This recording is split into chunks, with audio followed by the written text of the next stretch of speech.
Hello student, আমি তোমাদের Ajit sir. দেখো, আজকে যেটা পড়াবো সেটা হচ্ছে মহান সম্রাট আকবর। ঠিক আছে, এর আগে তোমাদের মহান সম্রাট আকবর সম্পর্কে পার্ট 1 করিয়েছিলাম। আজকে করাবো কি? আজকে করাবো পার্ট 2 করাবো। ওকে, আজকে কি করাবো? পার্ট 2। তাহলে পার্ট 1 আমাদের হয়ে গেছে। যারা এখনো দেখোনি পার্ট 1, তারা অবশ্যই এই ভিডিওটাকে পজ করে পার্ট 1 আগে দেখে আসো, তারপরে পার্ট 2 দেখবে, নইলে কিন্তু ব্রেনে তোমাদের ঢুকবে না। ওকে, বুঝাতে পেরেছি? তো চলো শুরু করি আজকের ক্লাস। সকলকে সুপ্রভাত। আশা করছি সকলে ভালো আছো এবং সুস্থ আছো। ওকে, আচ্ছা, পার্ট 1 এ যাওয়ার আগে আমি পার্ট 2 এ যাওয়ার আগে পার্ট 1 এর কিছু একটা রিভিশন দিতে চাই। হ্যাঁ, যেগুলো পড়িয়েছি আমি ছোট্ট করে, জাস্ট ছোট্ট করে আমি তোমাদের একটু রিভিশন দিতে চাই, রাইট? তো দেখে নেই আমরা, বেশি না, হয়তো 10 মিনিট সময় নেব। ঠিক আছে, এই 10 মিনিট সময়ের মধ্যে আমরা পুরো রিভিশন দেওয়ার চেষ্টা করব। ঠিক আছে, পার্ট 1 এ কি কি করেছি। তো পার্ট 1 এ যেটা করেছি, কি করেছি? পার্ট 1 এ যেটা করেছি সেটা হচ্ছে তোমার আকবরের জন্ম পড়েছিলাম প্রথমে, তাই না? আমরা তো পড়ছি আকবর, আকবরের জন্ম। আকবরের কি পড়েছি? জন্ম পড়েছিলাম। আচ্ছা বলো দেখি, তোমাদের মধ্য থেকে ভাবো যে আকবর কত সালে জন্মগ্রহণ করেন? আকবর জন্মগ্রহণ করেন দেখো 1542 সালে। কোথায় করেন? আকবর জন্মগ্রহণ করেন 1542 সালে অমরকোট। অমরকোট কোথায় জন্মগ্রহণ করেন? অমরকোটে। অমরকোট, রাইট? অমরকোট, অমরকোট কোথায় জন্মগ্রহণ? অমরকোট। অমরকোটটা কোথায় আছে ভাবো? পাঞ্জাব। অমরকোটটা আছে পাঞ্জাব। অমরকোটটা কোথায় আছে? পাঞ্জাব। এই পাঞ্জাবে তখন রাজা কে ছিল? কার রাজার, কোন রাজার দরবারে বা কোন রাজার রাজত্বে, রাজপ্রাসাদে? সেটা হচ্ছে বীরসাল। এগুলো সব তোমাদের আমি পার্ট 1 এ পড়িয়েছি এবং গল্পের ছলে পড়িয়েছিলাম। হ্যাঁ, সেই জন্যই আমি তোমাদের বললাম পার্ট 1টা অবশ্যই দেখে আসো। এই হলো আকবরের জন্ম। আর মা বাবা এগুলো তো জানি, যে বাবা হলো কে? হুমায়ুন, আর মা হলো হামিদা বানু। আর পালিত মাতাকে, পালিত মাতা ছিল মহাম আনগা। ঠিক আছে, এই হলো আকবরের জন্ম। আচ্ছা, দ্বিতীয় নম্বর যদি আমি পড়ি, যে আকবরের সিংহাসন আহরণ করেছিলাম, তাই না? এটা তো 1 নম্বর আকবরের জন্ম সম্পর্কে পড়েছিলাম। 2 নম্বর কি পড়েছিলাম? সিংহাসন। সিংহাসন দখল বা আরোহণ বলতে পারো। হ্যাঁ, আরোহণ বা সিংহাসনে বসা আকবরের। সেটা কত সালে হচ্ছে? 1556 সালে হচ্ছে। ঠিক আছে, এই 1556 সালে একটা যুদ্ধ হচ্ছে। সেই যুদ্ধটার নাম কি? পানিপথের দ্বিতীয় যুদ্ধ। কি যুদ্ধ? পানিপথের, পানিপথের দ্বিতীয় যুদ্ধ। এবার এই যুদ্ধ কেন হয়েছিল, কি কি জন্য হয়েছিল, কার মধ্যে ছিল, সমস্ত কিন্তু পার্ট 1 এ করিয়েছি। হ্যাঁ, সেগুলো তোমরা একটু দেখে নেবা। হ্যাঁ, যারা এখনো দেখোনি এই ভিডিওটা পজ করে এখনই চলে যাও পার্ট 1 এ। পানিপথের, পানিপথের দ্বিতীয় যুদ্ধ কার কার মধ্যে হয়েছিল গো? এটা বৈরাম খাঁ, আকবরের নেতৃত্বে ছিল কে? বৈরাম খাঁ। বৈরাম খাঁ বা বৈরাম খান বলা হয়। ঠিক আছে, ভার্সেস মানে কার সঙ্গে হয়েছিল? আফগান, যে প্রথম আফগান এবং দ্বিতীয় আফগান, অর্থাৎ লোদি বংশের যে আফগান এবং সুর বংশের যে আফগান, দুই আফগান মিলে কাকে অ্যাপয়েন্ট করেছিল? হেমু। এই দুজনের মধ্যে যুদ্ধ হচ্ছে এবং শেষমেশ আমরা দেখছি হেমু পরাজিত হচ্ছে আর বৈরাম খাঁ জিতছে। অর্থাৎ বৈরাম খাঁ জিতছে মানে আকবর জিতছে। ঠিক আছে, এগুলো আমরা পড়েছিলাম, আশা করছি তোমরা সেগুলো রিভিশন দিয়েছো। তবু আমি একবার রিক্যাপ নিয়ে নিচ্ছি। হ্যাঁ, তারপরে যদি আমরা দেখি আকবর, আকবর 3 নম্বর পড়েছিলাম কি? 3 নম্বর পড়েছিলাম দেখো আকবরের সাম্রাজ্য বিস্তার, তাই না? আকবরের সাম্রাজ্য বিস্তার। সাম্রাজ্য বিস্তার, যে আকবর উত্তর থেকে দক্ষিণে পুরো ভারতবর্ষে তিনি প্রায় ক্যাপচার করেছিলেন একসময়, আমরা দেখেছিলাম, তাই না? এগুলো আমরা পড়েছিলাম। তারপর পড়েছিলাম কি? 4 নম্বর হচ্ছে পেটিকোটের শাসন। মনে পড়ছে পেটিকোটের শাসন? পেটিকোটের, কোটের শাসন, পেটিকোটের শাসন, রাইট? পেটিকোটের শাসন সালটা মনে পড়ছে কারো? 1560 থেকে 1562। মানে কি, কেন বলছে এটাকে? কারণ মহাম আনগা বা মহাম আনাগা, আকবরের পালিত মাতা, তার অনুযায়ী পুরো মুঘল সাম্রাজ্যটা পরিচালিত হতো এই সালের মধ্যে। এই 2 সাল দেখো, 1560 থেকে 62, 2 বছর। সেই জন্য এই সময়টাকে বলা হয় আকবর নাকি তার পালিত মাতা মহাম আনগার ছত্রছায়ায় পুরো রাজ্য পরিচালনা করত। সেই জন্য এই সালটাকে বলা হয় পেটিকোটের শাসন। রাইট? এটা আমি পড়েছিলাম তোমাদের, তাই না? তারপরে তো আরো পড়েছিলাম মালবা জয়, গুজরাট জয়, বাংলা জয়, কাশ্মীর জয়, সিন্ধ জয়, এগুলো তো আমি পড়েছিলাম তার জয়গুলো। আর তারপরে কি পড়েছিলাম, 5 নম্বর পড়েছিলাম রাজপুত নীতি। রাজপুত রাজপুত নীতি কি পড়েছিলাম? রাজপুত নীতি, রাইট? রাজপুত নীতি পড়েছিলাম। রাজপুত নীতির মধ্যে তিনি কিভাবে তার সাম্রাজ্যকে বাড়াতো তার মধ্যে একটা নীতি। তো রাজপুত নীতির মাধ্যমে তিনি কি করতেন? বৈবাহিক সম্পর্ক স্থাপন করতেন, মানে বিবাহ করতো। সেই বিবাহর মাধ্যমে কি করতো? সাম্রাজ্য বাড়াতো। 2 নম্বর হচ্ছে মনসবদারের উচ্চ পদস্থ পদ দিয়ে দিত। উঁচু উঁচু পদগুলো সেই কোনো রাজ্যের রাজাকে বা তার পুত্রকে দিয়ে দিত, অর্থাৎ মনসবদার চালু করেছিল, মনসবদার, তাই না? এর মাধ্যমে, এছাড়াও যুদ্ধনীতির মাধ্যমে, যুদ্ধনীতি, যুদ্ধের মাধ্যমে তো হবে না, যুদ্ধনীতি হবে না, হ্যাঁ, এই দুটোর মাধ্যমে, বিশেষ করে এই দুটোর মাধ্যমে তিনি রাজপুত নীতি বিস্তার লাভ করেছিলেন। এগুলো আগের দিন পড়েছিলেন। রাজপুত নীতির শিকার হয়েছিল কে কে? আমি কয়েকটা উদাহরণ বলেছিলাম, রাজা মান সিং, টোডরমল, ভগবান দাস। ওকে, এগুলো কিন্তু আমি বলেছিলাম, রাইট? নেক্সট, তার রাজপুত নীতির মাধ্যমে কে কে তার এই কোন কোন জায়গা বা কোন কোন স্টেট তার অধীনতা স্বীকার করেছিল সেগুলো আমি পড়েছিলাম, আজকে আর বলছি না। 6 নম্বর তোমাদের পড়েছিলাম কি? 6 নম্বর পড়েছিলাম প্রশাসনিক ব্যবস্থা, তাই না? আকবরের সময় কি পড়েছিলাম? প্রশাসনিক সনিক প্রশাসনিক ব্যবস্থা, তাই না? প্রশাসনিক ব্যবস্থা পড়েছিলাম, প্রশাসনিক ব্যবস্থা। তো প্রশাসনিক ব্যবস্থা সেদিনকে পড়াতে গিয়ে একটু প্রবলেম হয়েছিল, কারণ যে পিপিটিটা বানানো হয়েছিল সেখানে কিন্তু বলতে পারো ঠিকঠাক কাজ করছিল না। তো আজকে আমি এখানে একবার লেখিয়ে দিচ্ছি প্রশাসনিক ব্যবস্থা। প্রশাসনিক ব্যবস্থা দেখো অনেক প্রধান থাকতো, তার মধ্যে দেখো আকবরের যিনি প্রধানমন্ত্রী থাকতেন, হ্যাঁ, আকবরের যিনি প্রধানমন্ত্রী,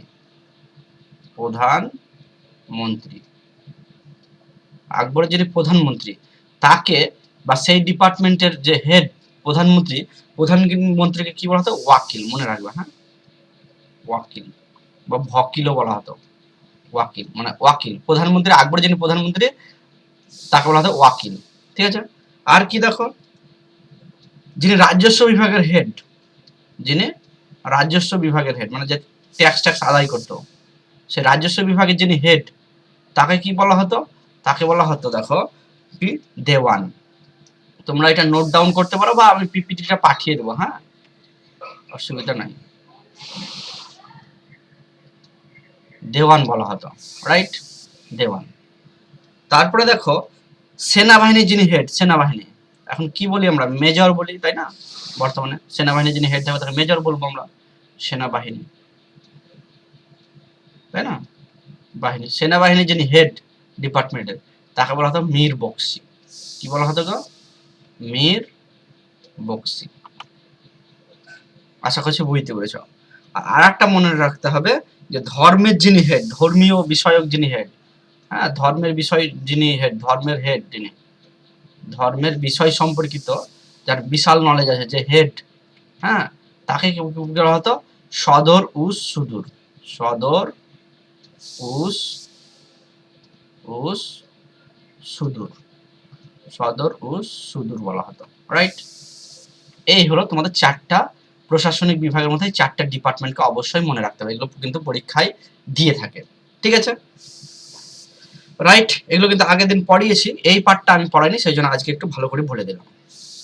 ওকে, চলো নেক্সট স্লাইডে চলো। নেক্সট দেখো, নেক্সট কি পড়েছিলাম? আর একটা সিস্টেম তোমাদের পড়েছিলাম, যেটা হচ্ছে মনসবদারি সিস্টেম। কি পড়েছিলাম?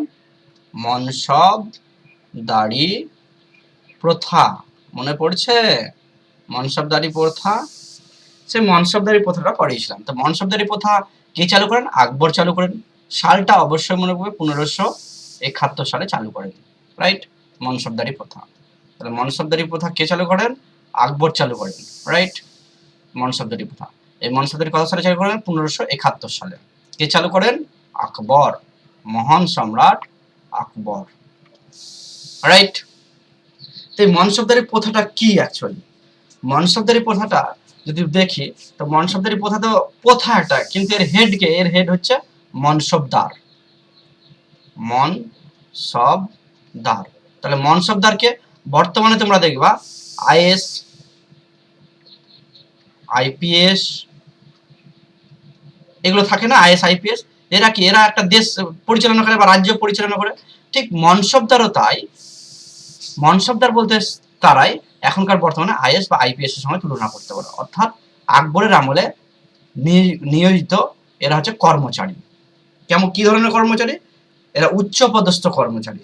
এরা সামরিক বিভাগেও হতে পারে, বেসামরিক বিভাগেও হতে পারে, অর্থাৎ সামরিক বেসামরিক দুই বিভাগেরই এরা হচ্ছে কর্মকর্তা। সামরিক হতে পারে, সামরিক হতে পারে বা বেসামরিক হতে পারে। হ্যাঁ, সামরিক মানে কি, যুদ্ধ বা যুদ্ধ ছাড়াও হতে পারে।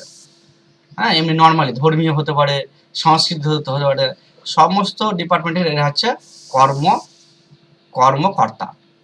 এরা হচ্ছে কর্মকর্তা, এদের মাধ্যমে বিভিন্ন পরিচালনা হতো।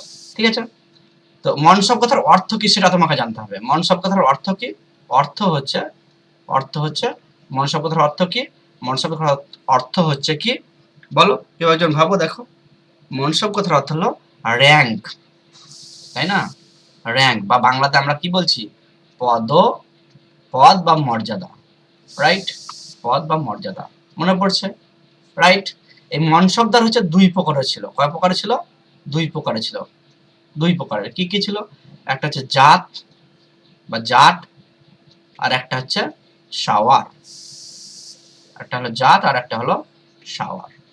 ঠিক আছে, জাট কি? জাট হচ্ছে নাম্বার দিয়ে প্রকাশ করা হতো। ধরো আমার কাছে 5,000 সৈন্য আছে, 5,000 সৈন্য আছে, তখন আমাকে কি বলা হতো? আমাকে বলা হতো 5,000 মনসবদারি। আমাকে কি বলা হবে তখন? 5,000 মনসবদারি। মনসবদারি, 5,000 মনসবদারি বলা হবে আমাকে। বা আমার কাছে 7,000 আছে ধরো, তখন আমাকে কি বলবে? 7,000 মনসবদারি। অর্থাৎ আমার জন্য চেয়ার আলাদা, আমার জন্য সম্মান আলাদা রাজ্যের। তো এরকম করে জাত, এগুলো হলো জাত সৈন্য। তার কাছে, যার কাছে যত বেশি সৈন্য থাকবে তার নাম সেই অনুযায়ী ডাকা হবে। ধরো একটা সভা রেখেছে আকবর, সেই আকবরের সভার মধ্যে 5,000 মনসবদারিও থাকতে পারে, 7,000 মনসবদারিও থাকতে পারে। অর্থাৎ এই যে র্যাঙ্ক দিয়ে প্রকাশ করছে, 5,000 আছে এর কাছে, 7,000 এর কাছে আছে, 10,000 আছে কারো কাছে, তো এইটাই হচ্ছে জাত, মানে ভাগ করে দিচ্ছে। ঠিক আছে, আর সাওয়ারটা কি? সাওয়ার বলেছিলাম সৈন্যের মধ্যে যে অশ্ব সংখ্যা, হ্যাঁ, ঘোড়ার সংখ্যা, কিসের সংখ্যা? অশ্ব সংখ্যা। অশ্ব সংখ্যা নির্দেশ করে। কেমন স্যার অশ্ব সংখ্যা? ধরো আমার কাছে 200 বা 2,000 ধরো আমার কাছে ঘোড়া আছে, ঘোড়া বাহিনী আছে। ঠিক আছে, তো আমার কাছে এখন কি হলো তাহলে? 200 সাওয়ার আছে, অর্থাৎ আমি হচ্ছে 200 সাওয়ার। ঠিক আছে, এভাবে জাত এবং সাওয়ার প্রকাশ করা হতো, এইভাবে প্রকাশ করা হয়। হ্যাঁ, ধরো আমার কাছে 5,000 মনসব সৈন্য আছে, আর 1,000 ধরো কি আছে? ঘোড়া বাহিনী আছে। তাহলে এইভাবে লেখা হতো, উপরে লেখা হতো, যেটা লেখা হতো সেটা জাট, আর নিচে যেটা লেখা হতো সেটা হচ্ছে সাওয়ার। এইটা হলো পুরোটা হলো মনসবদারি প্রথা। আর এই প্রথার মাধ্যমে বিভিন্ন জায়গায় কি করা হতো? প্রশাসনিক, যেমন আইএস আইপিএসরা চালায়, ঠিক সেইভাবে প্রশাসনিক কাজগুলো বা সামরিক কাজগুলো পরিচালনা করা হতো। আশা করছি তোমরা বুঝতে পেরেছো। আর এর ফলে কি দেওয়া হতো? মনসবদারদের কিন্তু বেতন দেওয়া হতো। কি দেওয়া হতো গো? বেতন দেওয়া হতো, মনে রাখবে, বেতন দেওয়া হতো। বেতন দেওয়া হতো, যার যেমন ধরো র্যাঙ্ক। আমার 5,000 সৈন্য আছে, আমার বেতন থাকবে একটা। কারো 7,000 র্যাঙ্ক, ধরো 7,000 মনসবদারি আছে, তার বেতন আরেকটু বেশি হবে। এরকম যার কাছে যেমন মনসবদার থাকতো বা জাত এবং সাওয়ার থাকতো, সেই অনুযায়ী তাকে কিন্তু বেতন দেওয়া হতো। এবং কোনো কোনো সময় বেতনের পরিবর্তেও কি দেওয়া হতো? জমি দেওয়া হতো। বেতনের পরিবর্তে কি দেওয়া হতো গো? জমি দেওয়া হতো। সেই জমি দেওয়ার যে জমিটা দেওয়া হতো তাকে বলা হতো জাগির। কি বলা হতো? জাগির। এটা আগের দিন পড়ায়নি, হ্যাঁ, জাগির দেওয়া হতো। বেতনের পরিবর্তে যে মনসবদারি সিস্টেমে মনসবদারদেরকে যে জমি দেওয়া হতো সেটাকে জাগির বলা হতো।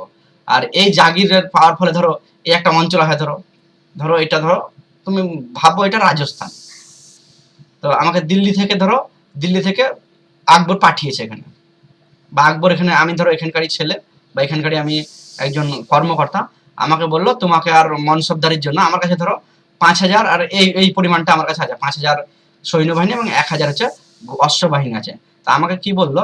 তোমাকে আর বেতন দেবো না আমি, তুমি এক কাজ করে এখানকার যে জমি আছে, জায়গা আছে, এই এলাকাটায় তুমি জমি জায়গাগুলো থেকে ট্যাক্স তুলো, ট্যাক্স আদায় করো, এবং সেই ট্যাক্স কি করো, সেই ট্যাক্সের কিছু পার্সেন্টেজ আমাকে পাঠিয়ে দাও, আর বাকিগুলো তুমি ভোগ করো। তো এভাবেই কি হলো, একজন তাহলে এটা একটা জাগির, জমি জায়গায় দিল মানে জাগির দিয়ে দিল। আর এই জাগিরে কে থাকলো, এই আমাকে যে দিল আমি হচ্ছে জাগিরদার। আমি কে, আমি হচ্ছে জাগিরদার। যেমন মনসবদার তেমনি জাগিরদার। তা আমাকে যে দিল তা আমি হচ্ছে জাগিরদার, আর যেটা দিল জমিটা সেটা হচ্ছে জাগির।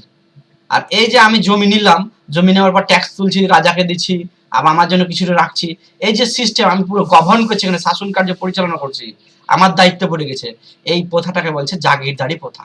কি প্রথা? জাগিরদারি প্রথা। জাগিরদারি প্রথা। জাগিরদারি প্রথা। বুঝতে পেরেছ? এই গেল মনসবদারি প্রথা থেকে এতটা ডিটেলস। আগের দিন হয়তো পড়াইনি আমি, আজকে একটু ডিটেলস বলে দিলাম। ঠিক আছে, চলো নেক্সট স্লাইডে চলে যাবো আমরা। ওকে, আশা করছি বুঝতে পেরেছো। ওকে, নেক্সট স্লাইডে যাবো, চলো। তাহলে মনসবদারি প্রথা আমি বলেছিলাম, তারপর রাজস্ব ব্যবস্থা পড়েছিলাম, সেটা আমি আর রিভিশন দিচ্ছি না। রাজস্ব ব্যবস্থার মধ্যে জাবতি, কানকুত এগুলো পড়িয়েছিলাম। আইনি দহশালাটা আজকে আইনি দহশালা পড়িয়েছিলাম। আইনি দহশালাটা ইম্পর্টেন্ট আছে, হ্যাঁ। আইনি দহশালাটা একটু বলে দিই আমি। কি আইনি দহশালা? আইন ই দহশালা অর্থাৎ আইনি দহশালা মানে কি?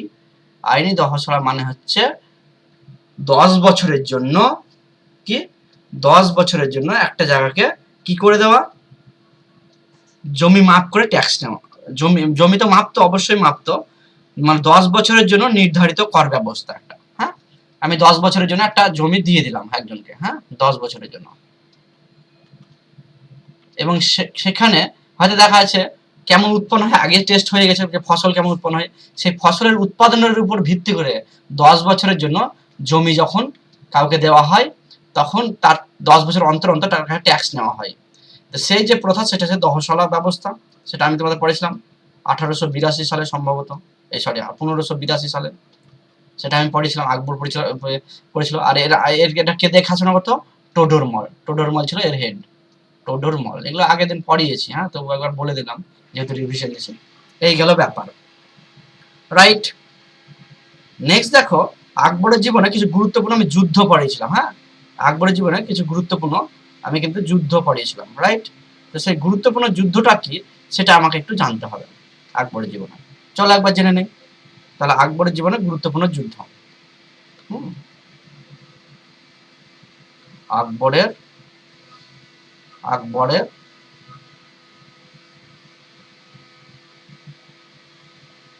গুরুত্বপূর্ণ যুদ্ধ, রাইট। গুরুত্বপূর্ণ যুদ্ধটা আমাকে পড়তে হবে, রাইট। তা আকবরের জীবনে গুরুত্বপূর্ণ যুদ্ধ যদি বলি, তো নাম্বার 1 যুদ্ধ হচ্ছে পানিপথের দ্বিতীয় যুদ্ধ। ঠিক আছে, কি বললাম? পানিপথের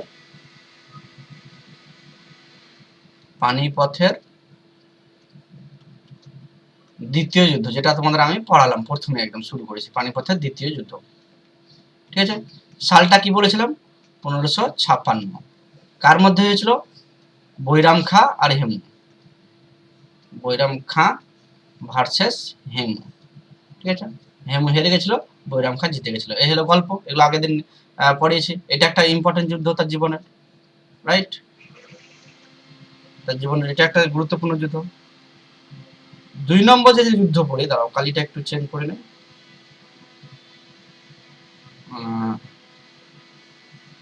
2 নম্বর যদি যুদ্ধ পড়ে, 2 নম্বর যুদ্ধ যদি পড়ি, তাহলে দেখো কি পড়বো। 2 নম্বর যুদ্ধ হচ্ছে তোমার তিলওয়ারার যুদ্ধ। কি যুদ্ধ? তিলওয়ারার যুদ্ধ। তিলওয়ারার যুদ্ধ। এই তিলওয়ারার যুদ্ধে কি হয়েছিল? তিলওয়ারার যুদ্ধে যেটা হয়েছিল, যে কত সালে হয়েছিল? 1560। কাদের মধ্যে হয়েছিল? এইটা হচ্ছে তার অভিভাবক বৈরাম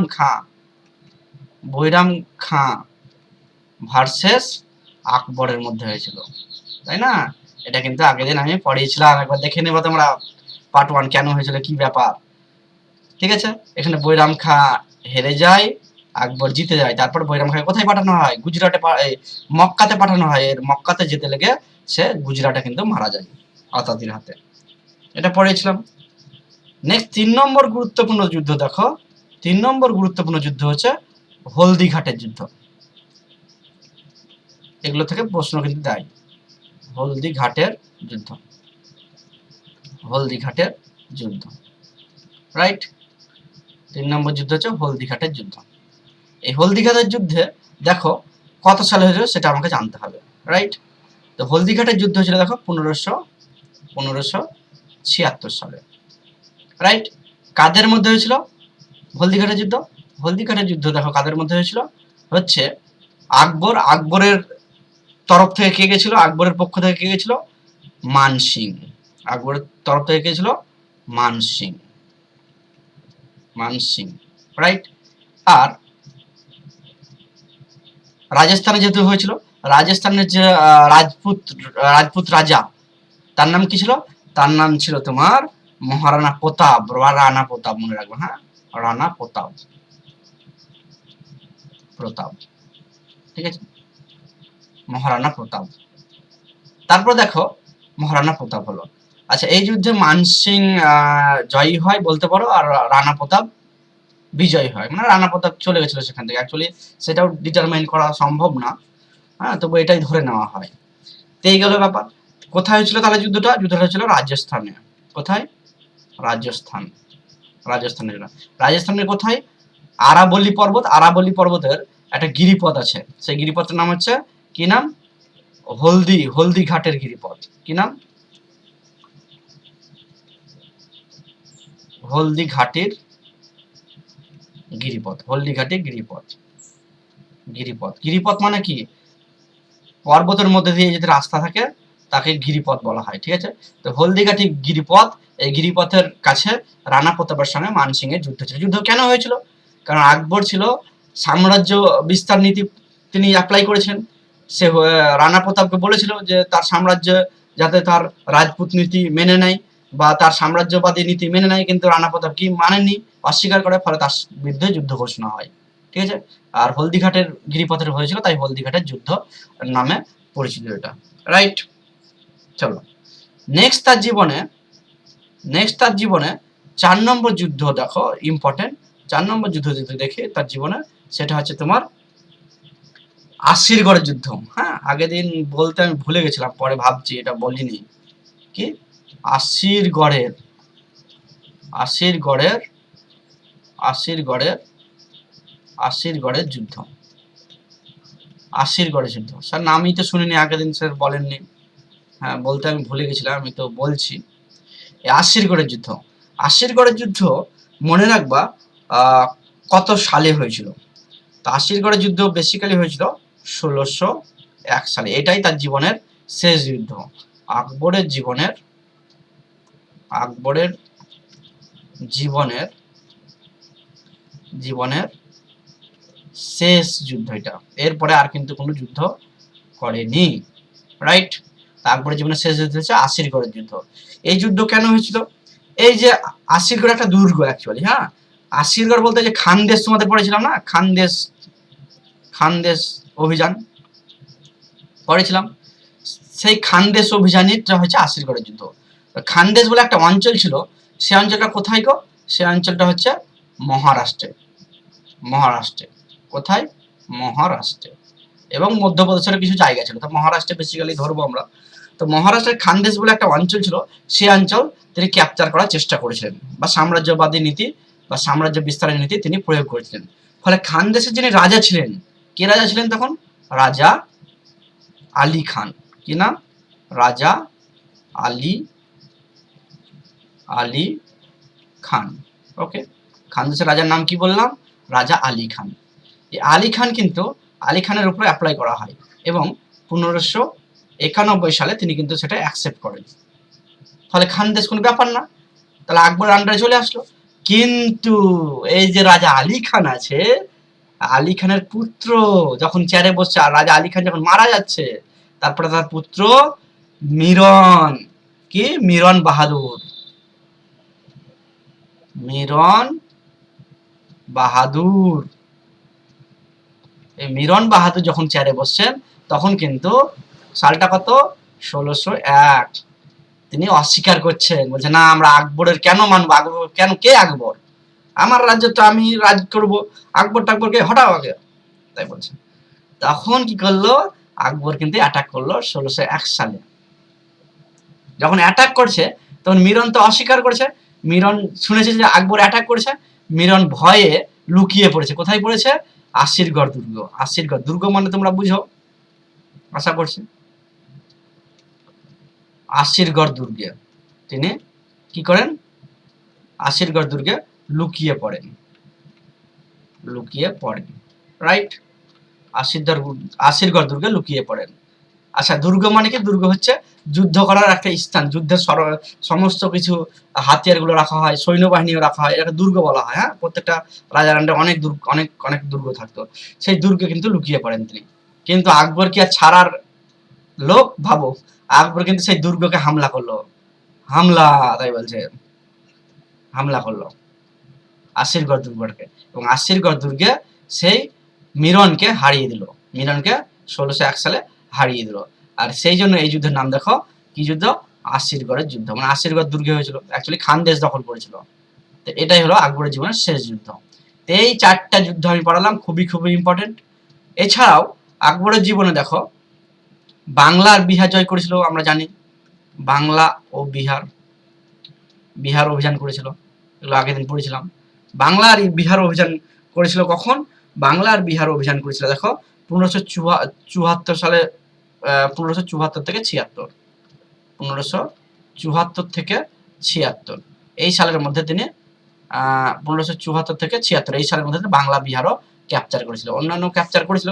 এই সাথে তার জীবনে যখন ছোট অবস্থায় ছিল সে বাবার সঙ্গে কিছু যুদ্ধ লড়েছিল। হ্যাঁ, আমি বলেছিলাম তোমাদের পার্ট 1 যদি কেউ করে ক্লাসটা করছে অবশ্যই বুঝতে পারবে যে পার্ট 1 আমি বলেছিলাম যে বাবার সাথে যুদ্ধ করেছিল। একটা হচ্ছে কি মাছিওয়াড়ার যুদ্ধ, মাছিওয়াড়ার যুদ্ধ, তাই না, মাছিওয়াড়ার যুদ্ধ, তাই না, 1555 সালে বাবার সাথে লড়েছিল, মানে বাবার সঙ্গে ছিল হৈবত খাঁ ও তাতার খানের সঙ্গে লড়েছিল। তারপরে সরহিন্দের যুদ্ধ লড়েছিল, সরহিন্দ, সেটাও 1555 সালে, তাই না। তো এই যুদ্ধগুলো তার জীবনের ইম্পর্টেন্ট বা গুরুত্বপূর্ণ কিছু যুদ্ধ। ঠিক আছে, তো এতদূর পর্যন্ত আমি তোমাদের পড়িয়েছিলাম, রাইট, এতদূর পর্যন্ত তোমাদের আমি পড়িয়েছিলাম। আজকে দেখো আমাদের পার্ট 2 এ যেটা পড়াবো সেটা হচ্ছে দিন ই ইলাহি সম্পর্কিত, আমরা ইন ডিটেলসে পড়বো, রাইট। দিন ই ইলাহি, দেখো দিন ই ইলাহি, তাহলে দিন ই ইলাহি কি, দিন ই ইলাহি একটা ধর্মমত, আকবর প্রবর্তিত একটা ধর্মমত। মানে আমাদের 5 মিশালি আচার খাই না, 5 মিশালি আচার খেয়েছো, 5 মিশালি, 5 মিশালি আচার খুব টেস্টি, হেভি খেতে লাগে, আমাকে তো খুব ভীষণ ভালো লাগে। হ্যাঁ, 5 মিশালি আচার, এই 5 মিশালি আচার, 5 মিশালি আচার মানে বিভিন্ন আচার মিক্স করে একটা আচার তৈরি করে 5 মিশালি, ঠিক সেরকম দিন-ই ইলাহি হলো 5 মিশালি ধর্ম বলতে পারো। হ্যাঁ, 5 মিশালি, 5 মিশালি একটা ধর্ম। স্যার এরকম কেন বলছেন স্যার, কারণ হচ্ছে দিন-ই ইলাহি হচ্ছে হিন্দু ধর্মের কিছু মেন বিষয়গুলো নিয়েছে, মুসলমান ধর্মের যে কোরআন, কোরআন থেকে মেন মেন জিনিসগুলো তুলে ধরেছে, খ্রিস্টানদের যে বাইবেল, সে বাইবেল থেকে মেন মেন জিনিসগুলো তুলে ধরেছে। এরকম বিভিন্ন ধর্মের মেন মেন জিনিসগুলো তুলে ধরে তিনি কি করেছেন, নিজে একটা ধর্ম মত বা ধর্ম শুরু করলেন, ধর্ম মত প্রচার করলেন বা প্রবর্তন করলেন বা ডিসকভার করলেন, সেটা হচ্ছে দিন-ই ইলাহি। আর দিন-ই ইলাহি করার পিছনে কি কারণ ছিল, দিন-ই ইলাহি করার পিছনে যেমন ইবাদতখানা তোমাদের পড়েছিলাম, মনে পড়ছে কি জানি না, পার্ট 1 এ যদি দেখে থাকো, ইবাদতখানা, ইবাদতখানা, রাইট, ইবাদতখানা পড়িয়েছিলাম।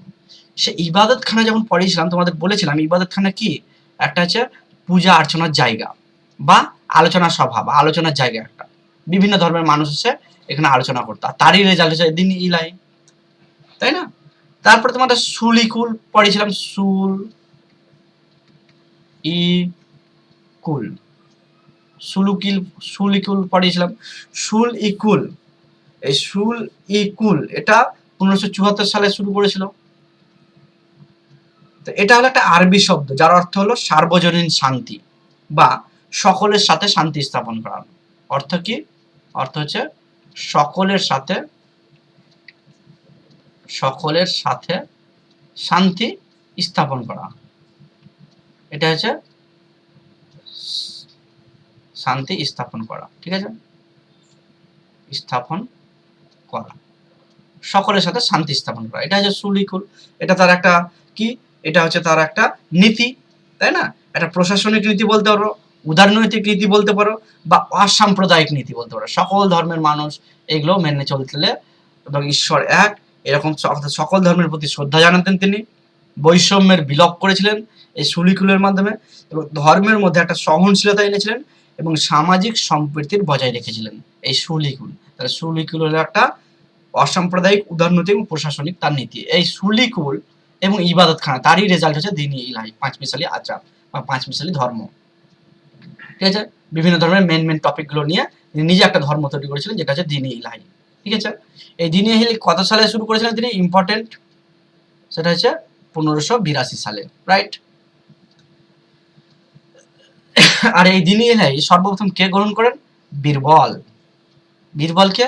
বীরবল হচ্ছে আকবরের প্রধান উপদেষ্টা, অ্যাডভাইজার, বা বীরবল হচ্ছে একজন কবি, বা বীরবলে যে নবরত্ন পড়াবো, এরপরে নবরত্ন পড়াবো, এই নবরত্নের মধ্যে একজন, ঠিক আছে? বীরবল। তা তিনিই প্রথম এই দ্বীন-ই ইলাহি গ্রহণ করেন। এটা প্রশ্ন দেয় কিন্তু, দ্বীন-ই ইলাহি তার যে ধর্মমত আকবরের, সেটা কে প্রথম গ্রহণ করে, রাইট?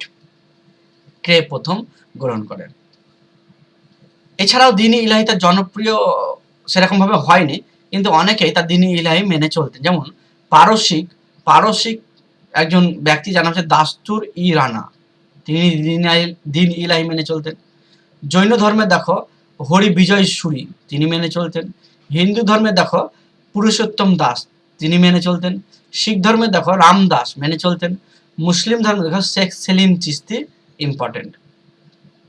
সেলিম চিশতি কে? আমি পড়েছিলাম তোমাদের ভক্তিইজম এবং সুফিইজম, সেই সুফিইজমের মধ্যে আমি সেলিম চিশতিকে পড়েছিলাম। তিনি হচ্ছেন কি?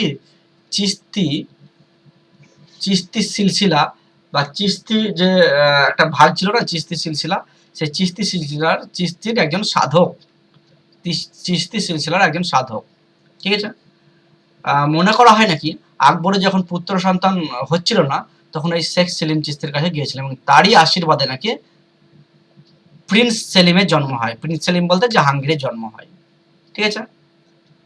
তো এই হলো, তিনিও কিন্তু আকবরের দ্বীন-ই ইলাহি খুব সম্মান করতেন। তারপর সাঁইদের মধ্যে দেখো এক্কা বিবি, তিনিও আকবরের দ্বীন-ই ইলাহিকে সম্মান করতেন।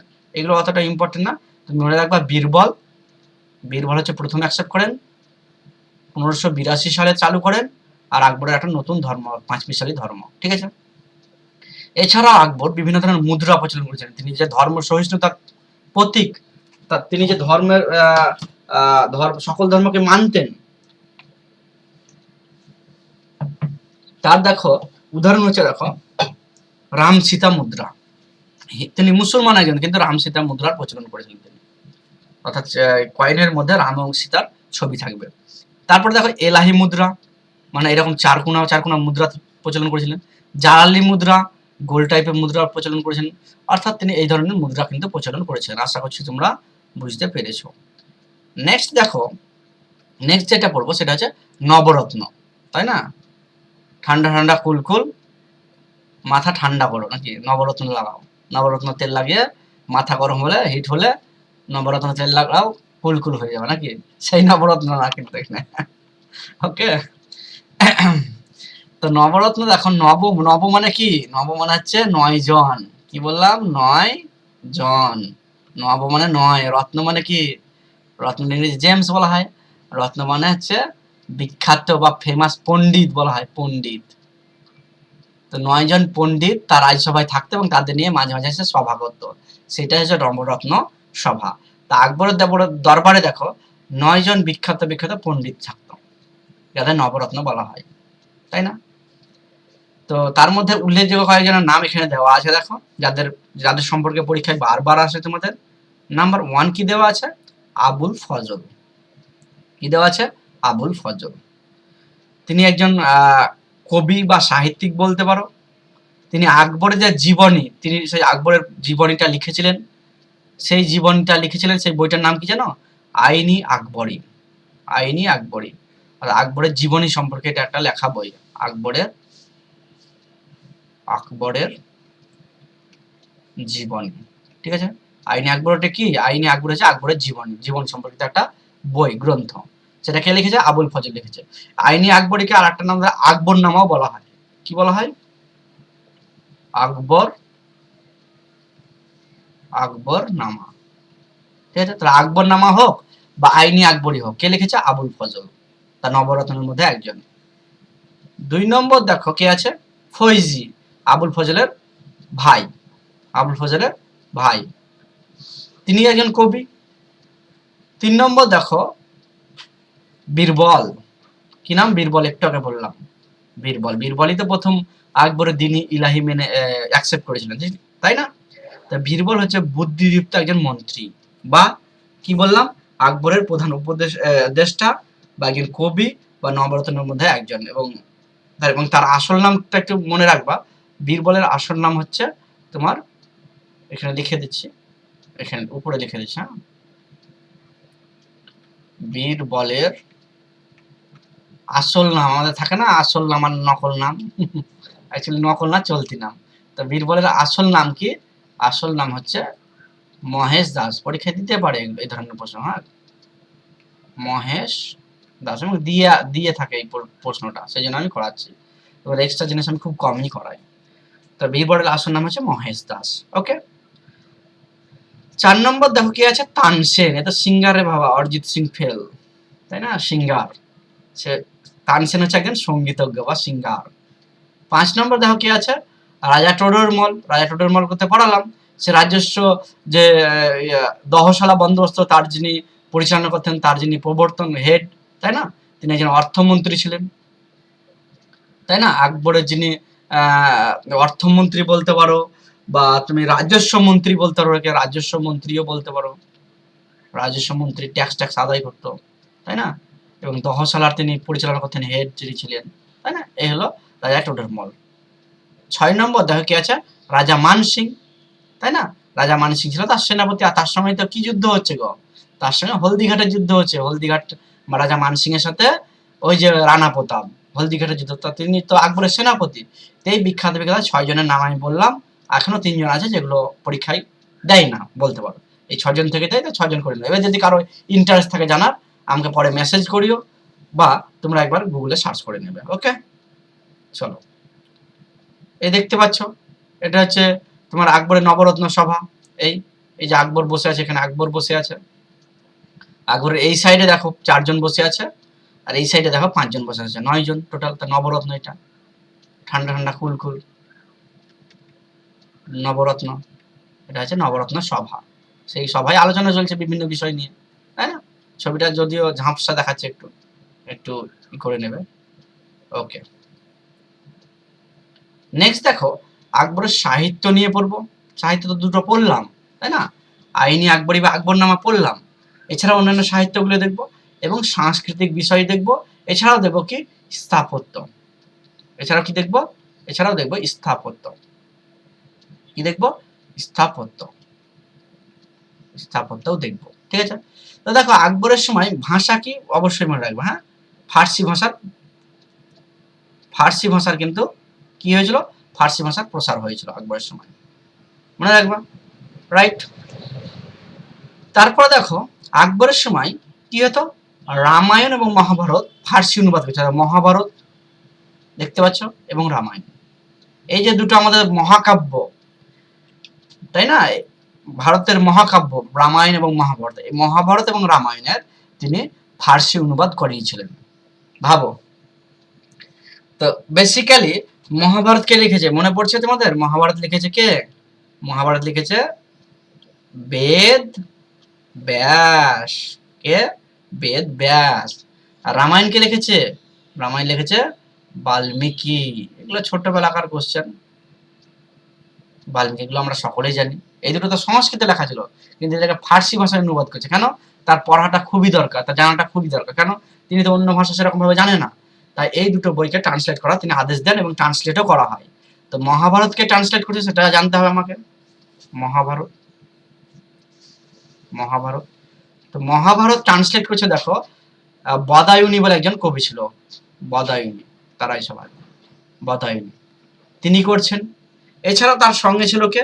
এছাড়াও তার সঙ্গে ছিল তোমার নামটা যেন কি, এছাড়াও তার সঙ্গে ছিল আরো দুজন ছিল, হ্যাঁ, যাই হোক মনে রাখার দরকার নেই, এত কিছু আমার এই মুহূর্তে মনে পড়ছে না। হ্যাঁ, নকিব খান, নকিব খান,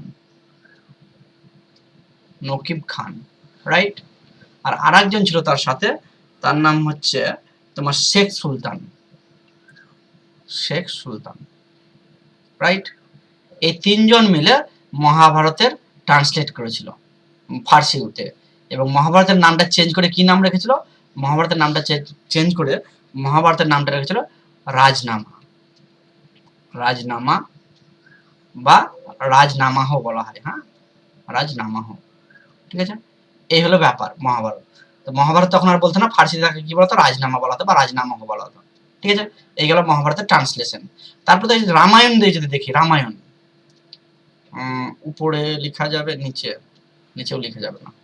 আচ্ছা, রামায়ণ, রামায়ণটা বেশি নেই, রামায়ণ, রামায়ণ যদি দেখি, রামায়ণ, রামায়ণটা ফার্সিতে ট্রান্সলেট, এমনিতে বাল্মীকি লিখেছে, রামায়ণকে ট্রান্সলেট করছে দেখো বদায়ুনি, হ্যাঁ, বদায়ুনি, এই যে বদায়ুনি, এই বদায়ুনি, তার পুরো নাম হচ্ছে আব্দুল, আব্দুল কাদির বদায়ুনি, বদায়ুনি, তিনি ট্রান্সলেট করছেন রামায়ণটা। এই গেল রামায়ণ এবং মহাভারত। তার সময় ফার্সি থেকে, ফার্সিতে ট্রান্সলেট হচ্ছে, সংস্কৃত থেকে ফার্সিতে অনুবাদ করা হচ্ছে। আর সঙ্গীত তো আমরা দেখলাম, তানসেন বিখ্যাত সিঙ্গার, অরিজিৎ সিং একবারে ফেল, তানসেন। চিত্রকলার বিকাশ তার হয়েছে, সেগুলো আমরা পরে একদিন পড়বো। তারপরে দেখো ফতেপুর সিকরি এখানে ইম্পর্টেন্ট। ফতেপুর সিকরি নির্মাণ করেছে, ফতেপুর সিকরি হচ্ছে একটা শহর, বা ফতেপুর সিকরি একটা বলতে পারো তোমরা, হ্যাঁ, শহরই বলতে পারো। সে ফতেপুর সিকরি তিনি নির্মাণ করেছে। কোথায় করেছিলেন? ফতেপুর সিকরি কোথায় আছে? ইউপি, উত্তরপ্রদেশে। ফতেপুর সিকরি কোথায় আছে? ইউপিতে আছে, উত্তরপ্রদেশে, রাইট। কত সালে নির্মাণ করছে? মনে রাখতে হবে 1571 সালে, ঠিক আছে। ফতেপুর সিকরি কত সালে নির্মাণ করছে? 1571 সালে, রাইট।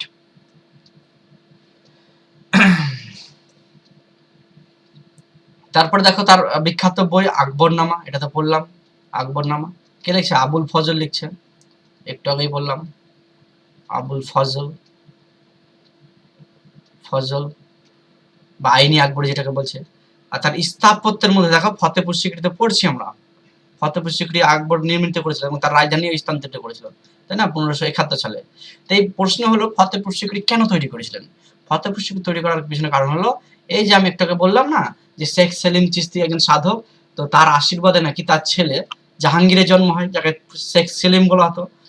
তো তার কাছাকাছি থাকার জন্য, যেহেতু তিনি থাকতেন সে ফতেপুর শহরে, এতে ফতেপুরের কাছে, অর্থাৎ ইউপিতে ফতেপুরে, তাই তার কাছাকাছি থাকার জন্য, তার সান্নিধ্যে থাকার জন্য, তার আশীর্বাদ পাওয়ার জন্য সেখানে একটা তিনি স্থাপন করেন এবং পরবর্তীকালে রাজধানীও তিনি ট্রান্সফার করেন, ঠিক আছে। এছাড়াও গুরুত্বপূর্ণ কয়েকটা স্থাপত্য তার দেখো, বুলওয়ান দরওয়াজা, খুবই খুবই ইম্পর্টেন্ট বুলওয়ান দরওয়াজাটা, বুলওয়ান দরওয়াজা।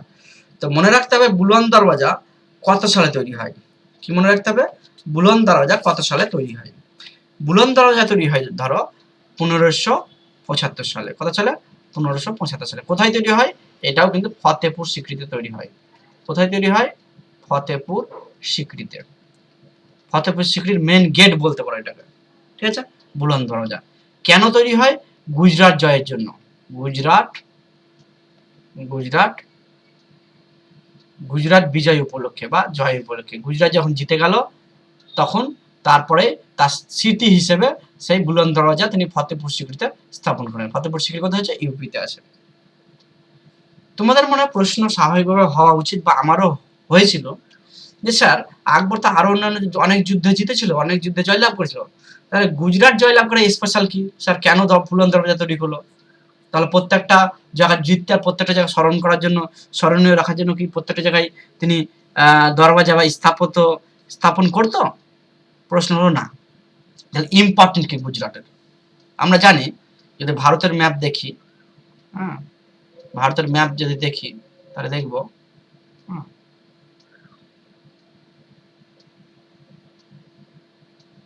ভারতের ম্যাপ যদি দেখি মোটামুটি, হ্যাঁ, এটা ধরো ভারতের একটা ম্যাপ, হ্যাঁ, যদি আঁকা হয় না, এটাকেই ধরো, এটা হচ্ছে গুজরাট, এটা হচ্ছে গুজরাট, রাইট? এটা হচ্ছে গুজরাট, তোমরা দেখতে পাচ্ছ। ওকে, বেশ ভালো, ঠিক আছে স্যার, বুঝতে পেরেছি। দেখো এই গুজরাট অঞ্চলে দেখো এই সাইডে কি আছে? আরব সাগর আছে। এইটা পুরো আরব সাগর, এই সাইডটা পুরো আরব সাগর আছে, এটা আরব সাগর। এই যে আরব সাগরে, আর এদিকে আরব আছে, আরব দেশ আছে, মক্কা হজ করতে যাওয়ার জায়গা আরব। তাহলে হজ করতে গেলে এই গুজরাট হয়ে আসতে হবে, 1 নম্বর ইম্পর্টেন্ট। 2 নম্বর ইম্পর্টেন্ট হচ্ছে যে গুজরাটের মধ্যে দিয়ে বিভিন্ন বন্দর আছে, এই বন্দরের মধ্যে দিয়ে এইদিকে যাওয়া যাবে, এইদিকে যাওয়া যাবে, এইদিকে যাওয়া যাবে, মধ্য এশিয়া যাওয়া যাবে, আমেরিকা যাওয়া যাবে, ইসরায়েল যাওয়া যাবে, আরব যাওয়া যাবে। তাদের সঙ্গে ব্যবসা বাণিজ্য করতে গেলে গুজরাটটা খুবই ইম্পর্টেন্ট। 3 নম্বর কারণ হচ্ছে যে আমি এর আগে ক্লাসে পড়েছিলাম পার্ট 1-এ, যে আকবরের যিনি অভিভাবক বৈরাম খাঁ, তাকে হজ করতে পাঠিয়েছিল। হজ করতে যাওয়ার সময় পথে যখন গুজরাটে পৌঁছায়, এই গুজরাটে কিন্তু তাকে মেরে দেওয়া হয়। তো অর্থাৎ গুজরাটরা তাকে জয় করতে হবে, একটা রাগ ছিল। ফলে এই 3-4টা কারণের জন্য, এছাড়া অন্যান্য কারণ আছে, মেনলি এই 3টে কারণের জন্য তিনি গুজরাটটাকে একদম জয়ের পেছনে নেমে পড়েন। যেমনটি বর্তমানে আমরা দেখলাম ভারতীয় জনতা পার্টি বিজেপি বাংলা জয় করতেই হবে, যে হার হাল মে বাঙ্গাল চাই, তাই না?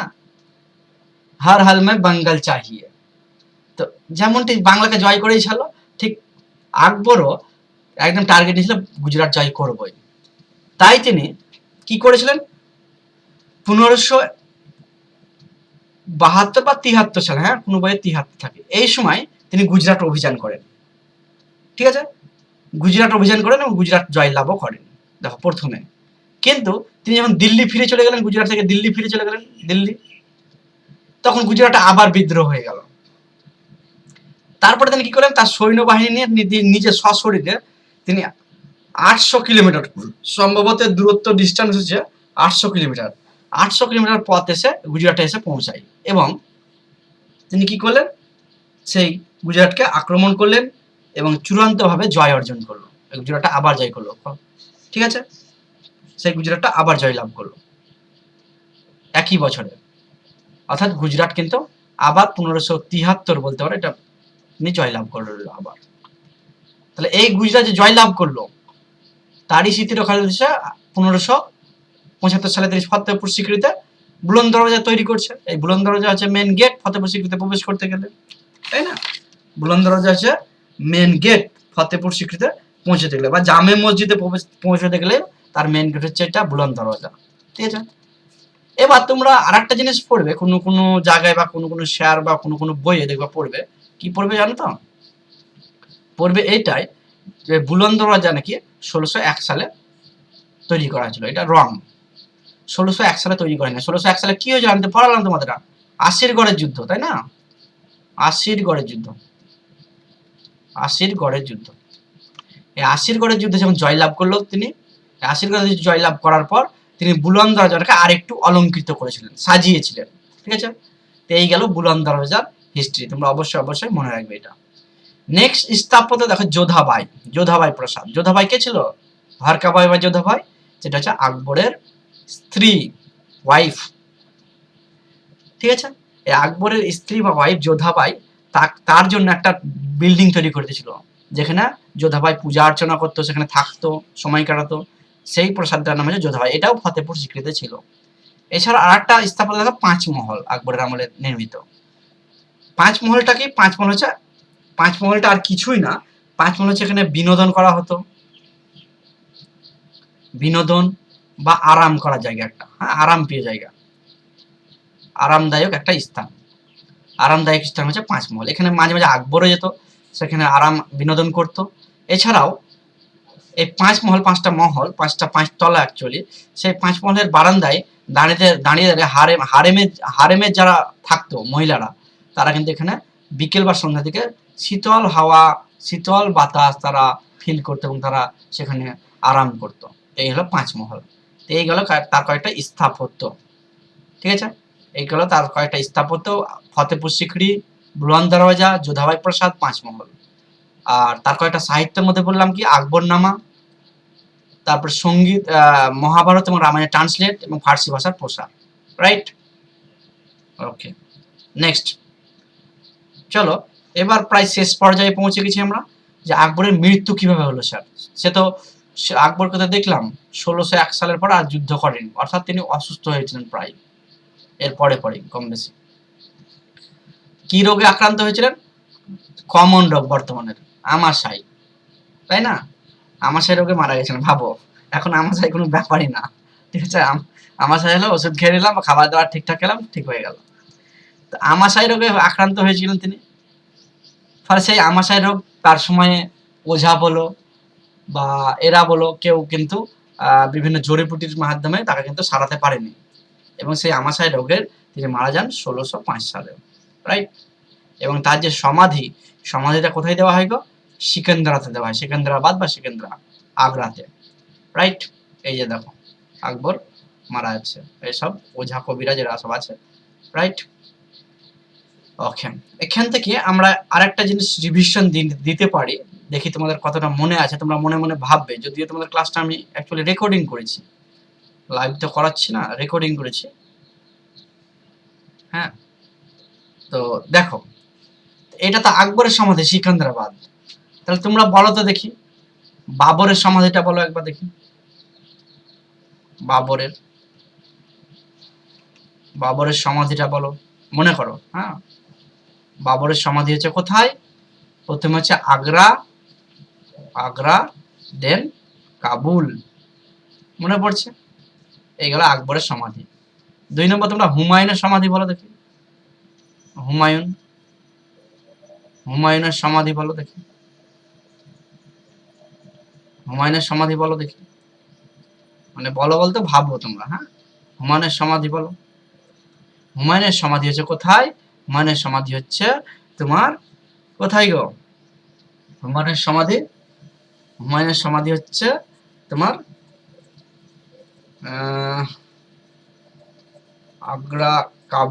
আগ্রা কাবুল তো গেল, হুমায়ুনটা কোথায় মনে পড়ছে কারো? হুমায়ুনটাও কিন্তু আগ্রা, ঠিক আছে? আগ্রা, ঠিক আছে? 3 নম্বর দেখো কি পড়েছিলাম, 3 নম্বর আকবর পড়ালাম, আকবর তো জেনে গেলাম, আকবরের হচ্ছে সিকান্দ্রা, তাই না? আকবর হচ্ছে সিকান্দ্রা। আর 3 নম্বর একজনকে পড়েছিলাম শের শাহ সুরি। সেই শের শাহ সুরি কোথায়? বিহারের কোথায়? সাসারাম, হ্যাঁ? আচ্ছা, এর আগ্রা বলতে এটা দিল্লি হবে, হ্যাঁ? ওইটার জন্য আমি একটু কনফিউশনে ছিলাম। এটা চলে হুমায়ুনের কি বলেছিলাম, আমি বলেছিলাম না যে দিল্লি, আচ্ছা দিল্লিতে তার হয়েছিল দিল্লি টোম, দিল্লি, ঠিক আছে? এই হলো কয়েকটা, আর আকবরের তো বললাম সিকান্দারা বা আগ্রা, এই কয়েকটা তোমাদের সমাধি একবার রিভিশন দিয়ে নিলাম, রাইট? নেক্সট চলো, নেক্সট যেটা হচ্ছে যে আকবরের গুরুত্বপূর্ণ কেন আকবরকে মহান বলা হয়? তো তার কারণ হচ্ছে আকবর ছিল প্রকৃত প্রতিষ্ঠাতা মুঘল সাম্রাজ্যের, রাইট? মুঘল সাম্রাজ্যের তিনি হচ্ছেন প্রকৃত প্রতিষ্ঠাতা। তাহলে স্যার বাবর হলো প্রতিষ্ঠাতা, তাই না? বাবর হলো প্রতিষ্ঠাতা, শুধু প্রতিষ্ঠাতা, মুঘল সাম্রাজ্য তিনি স্থাপন করেছেন, কিন্তু সব থেকে টপ লেভেলে, প্রকৃত মানে টপ লেভেলে নিয়ে গেছেন, এরপরে সবাই ডাউনে চলে গেছিল, এর আগের গুলোও ডাউন ছিল, কিন্তু এ সব থেকে টপ লেভেলে নিয়ে গেছেন, সেই জন্য প্রকৃত প্রতিষ্ঠাতা বলা হয়, এই কারণে তাকে মহান বলা হয়। তারপরে তাকে ধর্মীয় সহিষ্ণুতা আনতে পড়লাম, তিনি সুলিকুল, ইবাদতখানা, দিনী ইলাহি, অর্থাৎ সকল ধর্ম সমান, সকল ধর্মের হক হে, এরকম ধর্ম প্রচার করতেন। তাতে ধর্ম সহিষ্ণুতা, তিনি হিন্দু ধর্ম, মুসলিম ধর্ম, কোন ধর্ম এরকম স্পেসিফিক ছিল না, তাই না? তিনি রামসীতা শিক্ষাও চালু করেছিলেন, তারপর দক্ষ প্রশাসন তো ছিলই, দেখলাম না, গুজরাটকে তিনি জয় করেই ছাড়লেন, খানদেশকে জয় করেই ছাড়লেন। দক্ষ প্রশাসক ছিলেন বলেই সম্ভব হয়েছে। শিল্প সংস্কৃতির পৃষ্ঠপোষক ছিলেন, অবশ্যই ছিল শিল্প সংস্কৃতির পৃষ্ঠপোষক। তারপরে শক্তিশালী সাম্রাজ্য নির্মাণ করেছিলেন তিনি, এটা তো বললাম টপ লেভেলে সব থেকে পৌঁছেছিল তিনি। বুলন্দ দরওয়াজা বলো, এই পাঁচমহল বলো, ফতেপুর সিক্রি যে স্থাপত্যগুলো, এই সংস্কৃতিগুলো, শিল্পগুলো, তার তিনি গুরুত্বপূর্ণ ভূমিকা পালন করেছে। এই সমস্ত কারণে তাকে কি বলা হয়? মহান বলা হয়। এছাড়া আমার মতে একটা আছে কি, যে বৈরাম খাঁ পড়িয়েছিলাম আমি, বৈরাম খাঁর স্ত্রী কি নাম?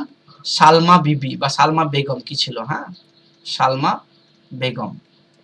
এই সালমা বেগমকে তিনি বিয়ে করেছিলেন। কি করেছিলেন? বিয়ে করেছিলেন। কেন করেছিলেন জানো? কারণটা হচ্ছে যে তখনকার সময়ে যদি কেউ বিধবা থাকতো তাকে কিন্তু অনেক অপমান লাঞ্ছনার মানে শিকার হতে হতো, বঞ্চনার শিকার হতে হতো। আর আকবরের যেহেতু ফেভারেট বা অভিভাবক ছিলেন বৈরাম খাঁ, কাটাপ্পা, বাহুবলীতে আমি কাটাপ্পা পড়েছিলাম না, এই বাহুবলীর যে কটপ্পা, সেই কটপ্পা যতটা গুরুত্ব ভূমিকা পালন করেছিল বাহুবলীর জীবনে, ঠিক সেরকম আকবরের জীবনে বৈরাম খাঁ ছাড়া কিন্তু আকবর কোনোদিনই সফল হতো না। তো বৈরাম খাঁকে যখন ভুল বুঝাবুঝির পর মেরে দিল, অর্থাৎ তাকে হজ পাঠিয়ে দিয়েছিল, এবং হজ পাঠাতে গিয়ে সেখানে পথে তার পালিত মাতা মহাম আনগা ষড়যন্ত্র করে মেরে দিয়েছিল। তারপরে সে জানতে পেরেছিল যে মহাম আনগাই হচ্ছে মেন শয়তান। তারপরে সে অনেক আফসোস করেছিল, কিন্তু আফসোস করলে হবে কি, তাকে তো আর ফিরিয়ে আনা যাবে না। তাই তার বউ, যে স্ত্রী সালমা বিবি, তার সম্মান রক্ষা করেছিল, তাকে বিয়ে করে, নর্মালি বিয়ে করে তাকে রেখে দিয়েছিল। ফলে সমাজে সে স্বীকৃতি এবং সম্মান পেত। এবং তার যে ছেলে পুত্র, তার নাম কি বলেছিলাম? তার নাম বলেছিলাম কি? আব্দুল রহিম খান ই খানা। আব্দুল রহিম খান ই খানা, তাই না? এই আব্দুল রহিম খান ই খানাকে তার দরবারে রেখেছিল। এবং আমরা দেখেছিলাম যে তিনি তুজুক ই বাবরি যে বইটা, এগুলো সব পড়িয়েছি আমি। হ্যাঁ, তুজুক ই বাবরি, বাবর পড়াতে গিয়ে এটা পড়িয়েছিলাম। তুজুক ই বাবরি যে বইটা তুর্কি ভাষায় লেখা, সেটাকে ফরাসিতে ট্রান্সলেট করেছিল। কে করেছিল? এই আব্দুল রহিম, তাই না? এবং বইটার নাম কি দিয়েছিল? বইটার নাম দিয়েছিল কি মনে পড়ছে? বইটার নাম দিয়েছিল কি? আকবরনামা। কি এই সরি বাবরনামা। ঠিক আছে, এই গেল হিস্ট্রি, রাইট? এই গেল ব্যাপার। সেই কারণে আমি যে তাকে বউকে এবং তার স্ত্রী এবং পুত্রকে যে সসম্মানে রাজ্যত্বে রেখেছিল, সেটার জন্য তিনি ফেমাস বা মহান, আমি বলতে পারি আমার মতে। ওকে, তারপর গুরুত্বপূর্ণ কয়েকটা তথ্য পড়ে নেবো, চলো। আমাদের প্রায় পড়া শেষ, যেগুলো WBCS, SSC এবং টেটে বারবার প্রশ্নগুলো এসেছে। দেখো, আকবর কত সালে সিংহাসনে বসেন? এসছে এই প্রশ্নটা 1556 সালে।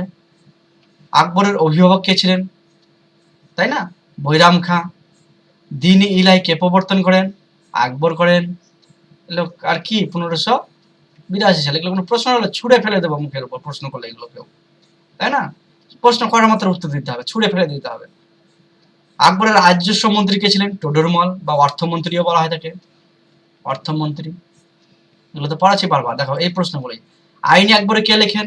আবুল ফজল লেখেন। বা আকবর নামা যদি দেয় তো একই উত্তর হবে, আকবর নামা কে লেখেন? সেটাও আবুল ফজল। ফতেপুর সিক্রি কে নির্মাণ করেন? দেখো প্রশ্ন, দেখো আকবর 1571 সালে।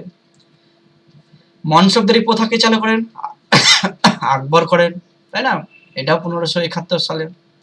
মনসবদারি প্রথা কত রকমের ছিল? 2 রকমের, একটা জাত আর একটা সাওয়ার। জাত আর সাওয়ার কি সেটা তো তোমাদের ধরে ধরে প্রথমে বুঝিয়ে দিয়েছি। দেখো প্রশ্ন এগুলোই এসছে তোমাদের, এগুলো আবার আসবে। দেখো WBCS এর জন্য কোনগুলো পড়তে, যেটা দেখো যারা WBCS এর জন্য প্রিপারেশন নিচ্ছ, যারা BCS এর জন্য প্রিপারেশন নিচ্ছে, BCS পরীক্ষা সামনেই, তারা যখন এই নোটসটা পড়বে বা এই ভিডিওটা দেখবে, তখন এই পোর্শনটা খুব ভালোভাবে দেখবে। বলে দেওয়ার জন্য, দেখো তোমাদের চোখে আঙুল দিয়ে দেখিয়ে না দিলে, গাধার মতো যদি পড়ে যাও, তাহলে কিন্তু তোমাদের কোনো পরীক্ষায় ক্র্যাক হবে না। তাই WBCS এর জন্য পড়ছো, যারা তাদের দেখতে পড়তে হয়, তারা রাজস্ব ব্যবস্থা যেটা আছে আকবরের, সেটা খুব ভালোভাবে পড়বে। কি পড়বে, মনসবদের যে সিস্টেম আছে প্রথা, সেটাকে খুব ভালোভাবে পড়বে। আকবরের যে ধর্মনীতি, রাজপুত নীতি, এই সব জিনিসগুলো ফলো করে পড়বে, দেখবে অবশ্যই পরীক্ষায় প্রশ্ন কিন্তু পেয়ে যাবে। আর যারা আপার প্রাইমারি টেট দেবে ভাবছো, হ্যাঁ, আপার প্রাইমারি টেট, তারা অবশ্যই আপার প্রাইমারি টেট দিতে গেলে অবশ্যই নবরত্নটা ভালো করে পড়বে। আমি পড়ালাম তোমাদের, দেখলাম 6টা বললাম কোন কোন 6টা। দিনী ইলাহিটাও তোমাদের পড়ালাম, দেখো খুব সুন্দর করে দিনী ইলাহি, তাই না? 1582 সালে আকবরের নতুন ধর্মমত, পাঁচমিশালি আচারের মতো। পানিপথের যুদ্ধ, দেখো যুদ্ধ বলতে দ্বিতীয় যুদ্ধ এটা, হ্যাঁ, 1556 সালে, সেটাও তোমাদের পড়ালাম ভালো করে, সেটাও ভালো করে পড়বে। আর ফতেপুর সিকরি, তাই না? ফতেপুর সিকরি, সেটাও তোমাদের আমি পড়ালাম 1571 সালে ইউপিতে। এগুলো ভালো করে পড়ালাম। তো এগুলো অবশ্যই ভালো করে ধ্যান রাখবে, এই বেসিসে তোমরা পড়বে, দেখবে অবশ্যই পরীক্ষায় প্রশ্ন পাবে। এগুলো কিভাবে বলছি, বিভিন্ন পরীক্ষা আগে পরীক্ষায় এসছে, সেই ডেটা অনুযায়ী কিন্তু তোমাদের আমি বলছি, এগুলো এসছে। আর এসএসসি যারা দেবে, স্কুল সার্ভিস কমিশন, হাই স্কুলের টিচার যারা, তারা অবশ্যই এই সালগুলো খুব ভালো করে মনে রাখবে, সাল কিন্তু ধরে কোশ্চেন করে। প্রশাসনিক যে পদগুলো পড়ালাম, ওয়াকিল, মীর বক্সি, সদর সুদূর, সেগুলো ভালো করে পড়বে, এবং গুরুত্বপূর্ণ ব্যক্তিত্ব বা ব্যক্তিগুলো ভালো করে পড়বে, ঠিক আছে? তো এই ছিল আজকের ক্লাস। আর কি আছে দেখো, আকবরের যুগকে বলা হয় কি, স্বর্ণযুগ বলা হয়। মুঘল আমলের স্বর্ণযুগ বলা হয় আকবরের, কারণ এত উন্নতি হয়েছিল, এত স্থাপত্য বলো, ভাস্কর্য বলো, তারপরে তোমার সংস্কৃতি বলো, ভাষা বলো, হ্যাঁ, বিভিন্ন বিভিন্ন দিক থেকে, প্রশাসনিক, রাজনৈতিক, বিভিন্ন দিক থেকে টপ লেভেলে পৌঁছিল, টপ। সেই জন্য তো তাকে কি বলা হয়েছে, প্রকৃত প্রতিষ্ঠাতা, মেন। প্রকৃত মানে কি, মেন, প্রকৃত প্রতিষ্ঠাতা পড়ালাম না একটু আগে, প্রতিষ্ঠাতা বলা হয় তাকে, রাইট? তো এই গেল মোটামুটি আজকের ক্লাস। ওকে, এবার কয়েকটা কোশ্চেন দেখে নেবো, দেখ, হ্যাঁ, প্রশ্ন আমরা দেখবো যে যেগুলো বিভিন্ন পরীক্ষায় এসছে। আমি অ্যাকচুয়ালি কোন পরীক্ষা এসছে সেগুলো উল্লেখ করিনি, হ্যাঁ, কিন্তু সবগুলোই হচ্ছে এগুলো PYQ, মনে রাখবে, এগুলো সবই হচ্ছে PYQ, ঠিক আছে? কোনো না কোনো সালে বিভিন্ন পরীক্ষায় এসছে। প্রথম প্রশ্ন দেখো ভালো করে, সম্রাট আকবর কত খ্রিস্টাব্দে জন্মগ্রহণ? কত ইজি কোশ্চেন দেখো, কত? 1582 সালে, ঠিক আছে? এই সরি 82 বলছে, এটা 42, 1542 সালেই তো করে, 1542 সালে। কোথায়? অমরকোট, পাঞ্জাবের অমরকোটে, অমরকোটে। রাজা তখন কে ছিল সেখানকার? বীরসাল। কতবার বলছি দেখো, তোমাদের ব্রেনে যাতে ঢুকে যায়। তারপর দেখো 2 নম্বর কোশ্চেন, কত বছর বয়সে আকবর সিংহাসনে বসেন? কত ইজি কোশ্চেন, হ্যাঁ। আচ্ছা, আকবর কত সালে জন্ম হয়? 1542 সালে। আর আচ্ছা, আকবর 1542 সালে, এখানে লিখছি আমি, 1542 সালে তার জন্ম হয়েছে। আর তিনি সিংহাসনে বসছেন কত? 1556 সালে, 1556 সালে। মানে কত হচ্ছে? 14 বছর, দেখো হচ্ছে না, 14 বছর, 14 বছর তিনি বয়সে সিংহাসনে বসেছিলেন। তো অপশন কি হয় দেখো, 10 বছর হবে না, 12 বছর হবে না, 15 বছর হবে না। এবার তোমাদের প্রশ্ন হবে, স্যার 13 বছর নেবো না 15 বছর নেবো, তাই না? মিডিলে তো 14 আছে। তো দেখো, আমি যেটা বলবো যে এর ধরনের কোশ্চেন কনফিউশন, ড্রপ হওয়ার সম্ভাবনা খুবই বেশি, ড্রপ হওয়ার সম্ভাবনা খুবই বেশি এই ধরনের কোশ্চেন যদি করে। তো সেক্ষেত্রে এখানে আনসার নিয়েছে দেখো 13 বছর, হ্যাঁ, মনে রাখবে 13 বছর বয়সে। কারণ দেখো 42 থেকে 56, তো 42 এর মিডিলে তিনি জন্ম করেছেন, অক্টোবরের দিকে, প্রায় অক্টোবরে তার জন্ম। আর যে চেয়ারে বসছেন তখন, তখনও মোটামুটি একটা ওই জুন জুলাই সাইডে। তাহলে যদি এক্সাক্ট ক্যালকুলেট করি ডেট ওয়াইজ, তাহলে কিন্তু 13 বছর বেরোবে। তাই উত্তর হবে এটা 13 বছর, ঠিক আছে? চলো নেক্সট। নেক্সট প্রশ্ন দেখো, নেক্সট প্রশ্ন আছে পানিপথের দ্বিতীয় যুদ্ধ, সেটা 1556 সালে কার মধ্যে হয়েছিল? কত ইজি কোশ্চেন। সেটা হয়েছিল আকবর আর হিমু। আকবর তো অ্যাকচুয়ালি করেন, আকবর তো ছোট ছিল, 13 বছর বয়সে, সে কি যুদ্ধ করবে? আকবরের পক্ষ থেকে কে ছিল? বৈরাম খাঁ, তার যে অভিভাবক, তার জীবনে যে কাটাপ্পাস, যে ছাড়া আকবর কোনোদিনই সফল হতো না, সে বৈরাম খাঁ। বৈরাম খাঁ চাইলে আকবরকে মেরে দিতে পারতো, দিয়ে রাজ্যটা দখল করতে পারতো, তাই না? কিন্তু সেটা কিন্তু কখনোই করেনি, সে এত বিশ্বস্ত ছিল। কিন্তু দেখো আকবর পরবর্তীকালে তাকে তাড়িয়ে দিচ্ছে, তাই না? কত খারাপ তার সঙ্গে ব্যবহার করেছে। তো এই একটা ব্যাপার, যাই হোক। আর তার আকবরের সাথে হিমুর হয়েছিল। আচ্ছা, এখানে দেখো আকবর আর রানা প্রতাপ। আচ্ছা, আকবর রানা প্রতাপের সঙ্গে কি যুদ্ধ হয়েছিল? সেটা হচ্ছে হলদিঘাটের যুদ্ধ। হলদিঘাটের যুদ্ধ, হলদিঘাটের যুদ্ধ, তাই না? 1576, এটা একটু আগে পড়ালাম। বাবর আর ইব্রাহিম লোদির মধ্যে কি যুদ্ধ ছিল? পানিপথের প্রথম যুদ্ধ, পানিপথের প্রথম যুদ্ধ, তাই না? প্রথম যুদ্ধ। সালটা কত গো? 1526। তারপরে তো মুঘল সাম্রাজ্য স্থাপন করছেন। আর হুমায়ুন শেরশাহের মধ্যে অনেক যুদ্ধ হয়েছিল আমরা জানি, তাই না? চসার যুদ্ধ, বিল্বগ্রামের যুদ্ধ, অনেক যুদ্ধ হয়েছিল, সেগুলো আমি বলছি না, রাইট? এই গেল। তাহলে অপশন কি হবে? ক। 4 নম্বর প্রশ্ন দেখো, আকবরের অভিভাবক কে ছিলেন? কত ইজি কোশ্চেন। বৈরাম খাঁ। আবুল ফজল কে ছিলেন? আবুল ফজল ছিলেন কবিতা রায়সভায়। তিনি কি রচনা করেছেন? আকবরনামা, আকবরের যে জীবনী আকবরনামা সেটা রচনা করেছিলেন, বা যেটাকে বলা হয় কি আইনি আকবরী বলা হয়, আইন ই আকবরী বলা হয়, আকবরী, রাইট? তানসেন কে? তানসেন হচ্ছে একজন সিঙ্গার, সঙ্গীতজ্ঞ। আর মানসিং কে ছিল? মানসিং ছিল সেনাপতি। মানসিং কে ছিল? মানসিং ছিল আকবরের সেনাপতি। All clear? ওকে।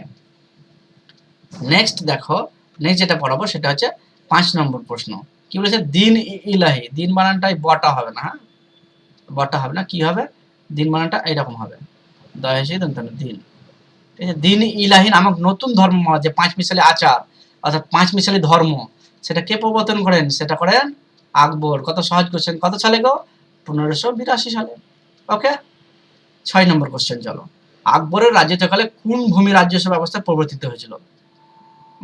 10 বছর পর পর যে ট্যাক্স গুলো তুলতো, তো দেখো ইকতা প্রথা কি? ইকতা প্রথা হচ্ছে একটা ধরনের প্রথা, জমি দান করা হতো। সেটা তো কোথায়? সুলতানি যুগে, তাই না? সুলতানি যুগে পড়েছিলাম ইকতা ব্যবস্থা। ইলতুৎমিশ শুরু করেছিল, সেটা তোমাদের আপার প্রাইমারিতে দিয়েছিল যে ইকতা প্রথা কে চালু করেন? ইলতুৎমিশ। জাগিরদারি প্রথা তো একটা পড়ালাম আমি, জমি দান করা, এটাও জমি রিলেটেড। জমি দান করাকে জাগির, জমি দান করতে যাকে জাগির বলা হতো, আর যাকে করতো সে হচ্ছে জাগিরদার, এবং যে সিস্টেমের মাধ্যমে চলতো সেটা হচ্ছে জাগিরদারি প্রথা। তারপরে দেখো মনসবদারি প্রথা তো পড়লাম, মনসবদারি প্রথা তো অবশ্যই পড়লাম যে মনসবদারি 2 রকমের ছিল, একটা ছিল জাত আর একটা ছিল সাওয়ার, ঠিক আছে? জাত হচ্ছে যে 5,000 সৈন্য আছে, 10,000 সৈন্য আছে, এই অনুযায়ী জাত দেওয়া হতে থাকে। আর ধরো 100 বা 1,000 সৈন্য আছে, সেটা সাওয়ার, মানে ঘোড়া আছে, সেটা হচ্ছে সাওয়ার। এইভাবে মনসবদারি 2 রকমের ছিল, জাত এবং সাওয়ার। এর মাধ্যমে যে সাম্রাজ্য চলতো সেটা হচ্ছে মনসবদারি প্রথা, অর্থাৎ আইএস আইপিএসরা যেমন চালায় বর্তমানে, ঠিক সেই রকমই একটা ব্যবস্থা, ঠিক আছে? তো এটাও হবে না। এর কি বলছে? রাজস্ব সম্পর্কিত ট্যাক্স রিলেটেড ট্যাক্স।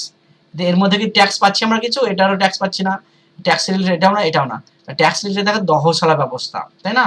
10 বছরের জন্য কি করা হতো? কর বরাদ্দ করা হতো, 10 বছরের জন্য দিয়ে দিত, এবং সেখান থেকে ট্যাক্স নেওয়ার জন্য ট্যাক্স নিত।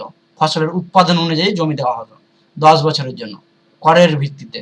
সেটা হচ্ছে দহশালা ব্যবস্থা। জাপ্তি প্রথা এখানে দেওয়া আছে, জাপ্তি প্রথা, এটাও একটা ট্যাক্স রিলেটেড একটা ব্যবস্থা। জাপ্তি প্রথা বা দহশালা ব্যবস্থা হচ্ছে রাইট অ্যান্সার। ওকে। নেক্সট 7 নম্বর প্রশ্ন দেখো, আর দুটো আছে, এই দুটো বাদে 10টা টোটাল আছে, হ্যাঁ। আবুল ফজল রচিত যে আকবরের জীবনী, দেখো প্রশ্নটা দিয়ে দিয়েছি আমি, বারবার আলোচনা করি। আকবরের জীবনী গ্রন্থের নাম কি? কি? আকবরনামা বা আইনি আকবরী। ওকে। 8 নম্বর প্রশ্ন, আকবর কবে জিজিয়া কর বাতিল করেন? জিজিয়া কর কি? অমুসলিমদের উপর কর। আগে অমুসলিমদের উপর কর নিত, তাই না? সেটা জিজিয়া কর। তো সেই জিজিয়া কর আকবর বাতিল করে কত? 1564 সালে। তীর্থ করও বাতিল করেছিল দেখেছিলাম 1562 না 63 সালে, তার স্ত্রী হরকাবাই বা যোধাবাইয়ের পরামর্শে, ঠিক আছে? এই গেল ব্যাপার। নেক্সট দেখো, লাস্ট কোশ্চেন, আজকে সেকেন্ড লাস্ট কোশ্চেন এবং লাস্ট কোশ্চেন, 9 নম্বর প্রশ্ন কি আছে দেখো, ফতেপুর সিক্রিতে ইবাদতখানা নির্মাণ করেছিলেন কে? তাই বলছে ইবাদতখানা। ইবাদতখানা কি? ইবাদতখানা, ইবাদতখানা হচ্ছে একটা আরাধনা বা পূজোর জায়গা, পুজোর জায়গা। খানা মানে জায়গা, মনে রাখবে। খানা বলে না গোসল খানা, হ্যাঁ, দপ্তর খানা বলে না, খানা মানে জায়গা। তো ইবাদত খানা হচ্ছে পুজোর জায়গা, যেখানে কি হতো? বিভিন্ন ধর্মের মানুষ এসে সেখানে আলোচনা করতো, বিভিন্ন ধর্ম সম্পর্কিত আলোচনা করতো। অর্থাৎ একটা হলো প্রতিষ্ঠান বলতে পারো, হ্যাঁ। এটা কত সালে তৈরি করেছিল আকবর? 1575 সালে। আর এখান থেকে তো আলোচনার পর দিন ইলাহির ধর্মের প্রবর্তন হচ্ছে, তাই না? দিন ইলাহি যেটা পড়ালাম, দিন ইলাহি, সেই দিন ইলাহি ধর্মের যে উদ্ভব হচ্ছে এখান থেকেই হচ্ছে, ইবাদতখানা থেকেই হচ্ছে। তো এটা করেছেন কে? আকবর। হলদিঘাটের যুদ্ধ দেখা 1576 সালে আকবরের সেনাপতি মানসিং করেছিল। আর কার সাথে ছিল? রাজস্থানের যিনি কিং তিনি হচ্ছেন রানা প্রতাপ সিং। রাইট। কোথায় হয়েছিল? কোথায় হয়েছিল? কোথায় হয়েছিল? রাজস্থানে। দেওয়াই আছে রাজস্থানে। রাজস্থানের যে তোমার আছে, বলতে পারো রাজস্থানের যে একটা তোমার পর্বতটার নাম কি গো? মনে পড়ছে কারো পর্বতটার নাম? পর্বতের নাম হচ্ছে আরাবলি পর্বত। হ্যাঁ, রাজস্থানের যে আরাবলি পর্বত আছে, আরাবলি, আরাবলি যে পর্বত আছে, সেই পর্বতের মধ্যে দিয়ে একটা পথ ছিল, সেই পথটার নাম হচ্ছে হলদি, হলদি ঘাটির গিরিপথ। পাহাড়ের মধ্যে দিয়ে রাস্তা থাকলে তাই গিরিপথ বলা হয়। সেই হলদিঘাটের গিরিপথে এই যুদ্ধটা হয়েছিল মানসিং এর সাথে রানা প্রতাপ সিং এর। ঠিক আছে, মানসিং এর সাথে রানা প্রতাপ সিং এর। এটা হচ্ছে হলদিঘাটের যুদ্ধ। রাইট। আচ্ছা, এই হলো আজকের আমাদের ক্লাস। আর প্রশ্ন নেই। তো আশা করছি সকলেই বুঝতে পেরেছো। যদি বুঝতে না পারো কোনো পোর্শন, অবশ্যই নেক্সট ক্লাসে আমাকে জানাবে। ওকে, তো সকলেই ভালো থাকো, সুস্থ থাকো এবং চ্যানেলটাকে সবাই সাবস্ক্রাইব করে দিও যদি কারো সাবস্ক্রাইব হয়ে না থাকে। ওকে, যদি কারো সাবস্ক্রাইব হয়ে না থাকে তো অবশ্যই চ্যানেলটাকে একবার সাবস্ক্রাইব করে দিও। ওকে, এই যে সাবস্ক্রাইবটা করে দিও এবং লাইক করে দিও। ওকে, এই লাইক করে দিও একটা। এবং কারো সঙ্গে ভালো থাকো, সুস্থ থাকো। সকলকে ধন্যবাদ, অসংখ্য ধন্যবাদ ক্লাসটা করার জন্য। নেক্সট ক্লাস আমরা অবশ্যই এবার জাহাঙ্গীরের উপর আনবো, তারপরে শাহজাহান, তারপরে ঔরঙ্গজেব, তারপরে মুঘল সাম্রাজ্য আমাদের শেষ। আর এই মুঘল সাম্রাজ্য থেকে তোমাদের আপার প্রাইমেরিতে আমি দেখছিলাম 4খানা কোশ্চেন এসছে, 4টি। এই একটা সাম্রাজ্য থেকে 4টা প্রশ্ন এসছে। এই প্রশ্নগুলো আবারও আসবে, তোমাদের 4 থেকে 5টা প্রশ্ন আসবে। হ্যাঁ, তাই ধৈর্য ধরে ক্লাসগুলো করো। এবং আরেকটা ইনফরমেশন যেটা হচ্ছে, তোমাদের যে বাংলা ক্লাস, হ্যাঁ, মানে এর জন্য আপার প্রাইমেরিটের জন্য বাংলা ক্লাসটা হবে 21 তারিখ থেকে শুরু হবে। তোমরা প্রস্তুত থাকবে, 21 তারিখ থেকে শুরু হবে। এবং সাথে যে সিডিপি, তোমাদের সিডিপি এবং ইংলিশ, এই দুটো স্যার তোমাদের রাকেশ স্যার নিয়ে থাকেন। রাকেশ স্যারও শুরু করবে, রাকেশ স্যারের সঙ্গে কথা চলছে। হ্যাঁ, রাকেশ স্যারও শুরু করে দেবে খুব শীঘ্রই, কারণ তোমাদের মানে রিক্রুটমেন্ট খুব তাড়াতাড়ি হবে এবং ফ্রেশ ভাবেই হবে, কারণ তোমরা সকলে জানো সরকার চেঞ্জ হয়ে যাবে। তাই এইগুলো সমস্ত ক্লাসগুলো করতে বা ইনফরমেশন পেতে তোমরা অবশ্যই প্রস্তুত থাকো। চ্যানেলটাকে সবাই সাবস্ক্রিপশন করে রাখো। Okay, thank you to all of you.